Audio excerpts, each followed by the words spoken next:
আল্লাহর উপর তাওয়াক্কুল করলে কোনো কারো করতে হয় না, মুকাফিকি হতে হয় না, কোনো মানুষকে ভয় পাইতে হয় না। কোনদিন আপনি টাকার জন্য হাউতাশ করতে হবে না, টাকা নাই খাবো না, কি কিসে একদিন না খাইলে মানুষ মারা যেতে শুনছে ভাই, আমাদের মুরব্বিয়ান পানি খাইয়া খাইয়া থাকেন না। এরপরে সমাজের মধ্যে স্বাভাবিক সবাই এক ধরনের ইনকাম করেন।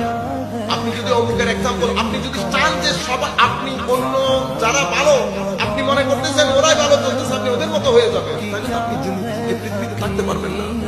আল্লাহ পৃথিবীর মধ্যে সবাইকে ডাক্তার ইঞ্জিনিয়ার বানাই নাই। এখানে সুইপার আছে, এখানে জুতা সেলাই করার লোক আছে, এখানে ক্যামেরা ধরার লোক আছে। ক্যামেরা ধরার লোক ওনারা যদি এখানে না থাকতেন পৃথিবীর মানুষ দেখতে পারত।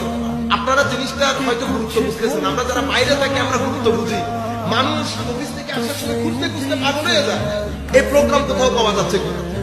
যখন একজনের মধ্যে পাওয়া গেছে তো আলহামদুলিল্লাহ। আমি ছেলেদেরকে বলছি বেটা একটু একটু গরিব শরীফ দেখলে তুই রিক্সাওয়ালার দেখলেও তুই যাবি, এগুলা বলিয়েন না, এগুলো অসভ্য লোকের কাজ। আমার নবী এগুলো শিকার নাই। আমার নবীকে জিন্দেগিতে কেউ আগে সালাম দিতে পারে না। আমার নবী কি তখন দেখছে কে কৃষক, কে উপর, কেউ নিচে। ও ইমামুল মুরসালিন নবী। আমার নবী যাচ্ছেন হাঁটতেছে কোন দিকে, রাস্তার কাছাই কাছাই। বুঝতে পেরেছেন? এগুলো করিয়েন না, এটার সাথে আমার নবী যাচ্ছে না। আপনি আমার নবীর উম্মত।